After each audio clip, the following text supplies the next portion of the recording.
Y en este tiempo de Cuaresma, tiempo de reflexión, el Evangelio que nos presenta Juan en esta ocasión es conocido por la mujer adúltera. Y así comienza este Evangelio. Comienza que Jesús estaba enseñando en el templo y interrumpen los fariseos y los escribas, ansiosos, apurados, porque habían encontrado una mujer en adulterio. Y ustedes bien saben que en aquel tiempo, que no son estos tiempos, son otros tiempos, se condenaba, según la ley de Moisés, se condenaba a cualquier mujer encontrada en adulterio a ser lapidada, a ser apedreada hasta la muerte.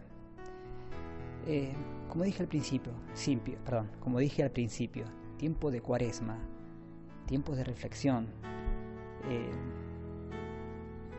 tiempos distintos en aquel tiempo a los que estamos viviendo ahora. Y acá hago el primer paréntesis.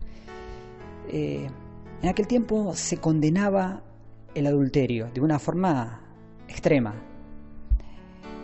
Hoy el adulterio y la infidelidad se tiende a dejarlo pasar por encima. Es como una vivada, como que somos piola, como que está todo bien, como es algo muy superficial. Y creo que los dos extremos también son malos. Hay que saber fijarse en los tiempos que vivimos y cómo los vivimos. La cuestión es que Jesús estaba enseñando como lo relata el Evangelio. Estos fariseos y escribas apurados por ponerlo a prueba a Jesús, más que nada, por tenderle una trampa para ver qué iba a responder Jesús. Traten de ubicarse en el contexto del Evangelio. Esta escena está cargada de dramatismo, de suspenso, de incógnita, porque ¿qué va a responder Jesús? Si Jesús decía que sí al pedido de los fariseos, justamente, estaba a favor de la muerte. ¿Y cómo era posible? Iba en contra de lo que él predicaba. Si decía que no, ¿qué sucedía?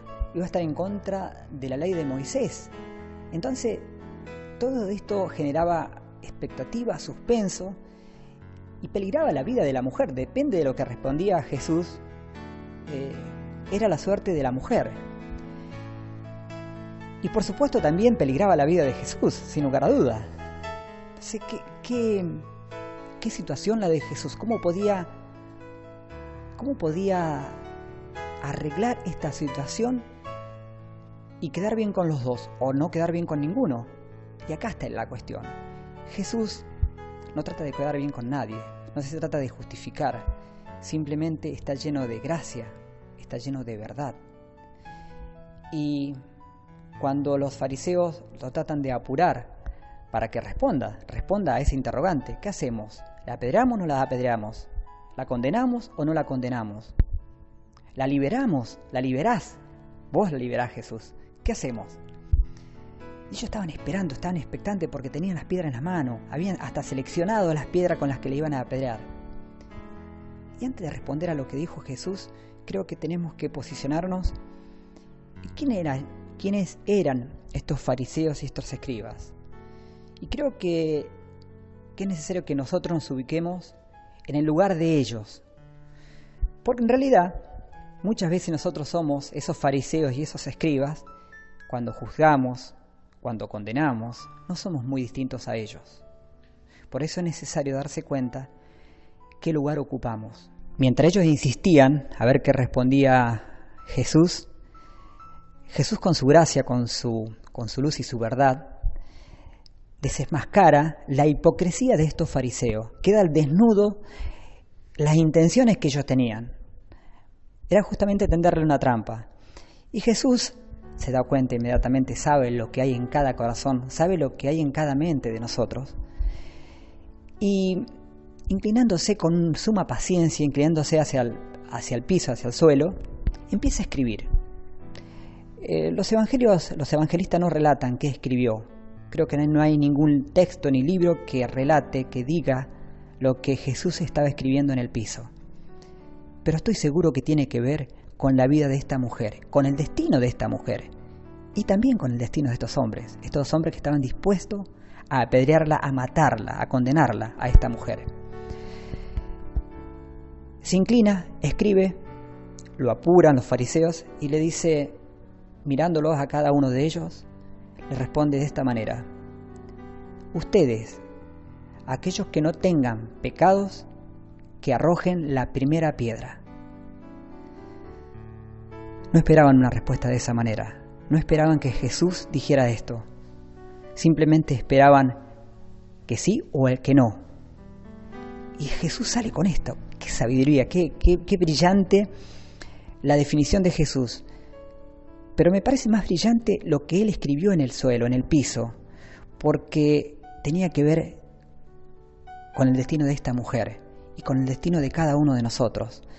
Porque tanto la mujer, que representa el adulterio, el pecado, la miseria, la humanidad, y los fariseos, revestidos de la hipocresía, que también representan el pecado y la miseria humana.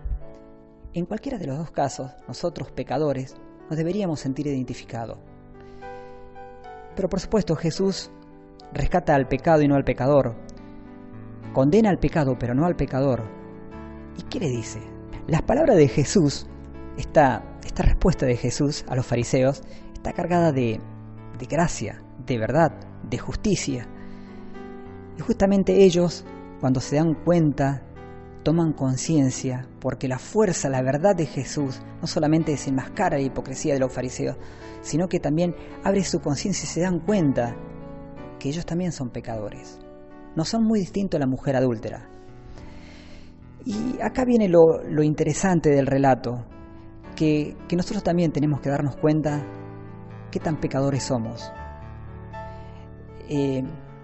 Cada uno de los que estaba ahí dispuesto a apedrear a esta mujer se fueron retirando, empezando por los más viejos, hasta que Jesús se queda sola con la mujer. Jesús, la misericordia, la mujer adúltera, la miseria, la miseria y la misericordia, el pecado y la divinidad, estaban ahí solos. Y Jesús le pregunta: ¿dónde están tus acusadores? ¿Dónde están aquellos que te condenan? No hay ninguno. La mujer responde que no había ninguno. Entonces le dice Jesús: mujer, si nadie te condenó, yo tampoco te condeno. Vete y en adelante no peques más. Como se darán cuenta, Jesús una vez más rescata al pecador y no al pecado. Entonces, simplemente para cerrar la síntesis de este cierre del Evangelio, darnos cuenta de que en primer lugar que somos pecadores y que Jesús siempre nos está esperando, sobre todo en la reconciliación, tiempo de Cuaresma, tiempo de reconciliación, tiempo de vaciarnos. Y que en el caso de los fariseos, como dije, pongámonos en el contexto, pongámonos en el lugar de ellos, que generalmente son los abanderados de la moralidad, los embajadores de la justicia. Y cuántas veces nosotros caemos en esa misma tentación, creyendo de que somos los justicieros y que tenemos la verdad, somos los abanderados de la moralidad, y por eso juzgamos y condenamos. Qué tan lejos estamos del camino de Jesús. Tiempo de Cuaresma, repito, tiempo de misericordia. Aprovechemos este tiempo que se nos presenta, limpiemos nuestra alma, vayamos a cualquier parroquia y confesionario y Jesús nos está esperando con su misericordia. Hijo, te perdono, no te condeno, en adelante no peques más. Que así sea.